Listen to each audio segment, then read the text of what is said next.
Assalamualaikum warahmatullahi wabarakatuh.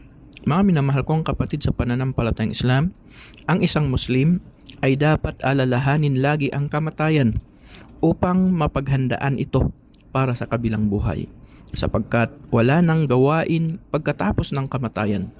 Kaya madalas binabanggit ni Allah subhanahu wa ta'ala sa Quran ang hinggil sa araw ng paghuhukom, paraiso, impyerno, at paghihikayat sa mga gawaing kabutihan upang maging masaya at maligaya ang isang Muslim sa araw na yaon. Sinabi ni Allah subhanahu wa ta'ala, "Kullu nafsin dha'iqatul maut wa innama tuwaffawna ujurakum yawmal qiyamah. Faman zuhziha 'anil nari wa udkhilal jannata faqad faz wa mal hayatud dunya illa mata'ul gurur."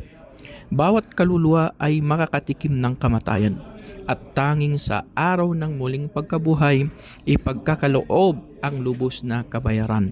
At sinumang hinilang papalayo sa apoy ng impyerno at tinanggap pinapasok sa paraiso ay siyang tunay na nagtagumpay. At ang buhay sa mundong ito ay isa lamang kasiyahang nakapanlilinlang. Sinabi ng ating mahal na propeta Muhammad sallallahu alaihi wasallam sa hadith na iniulat ni At-Tirmidhi, "Akthiru dhikra hadimil ladhat." Alalahanin ninyo madalas na ang kamatayan ang sumisira ng kasiyahan sa mundo.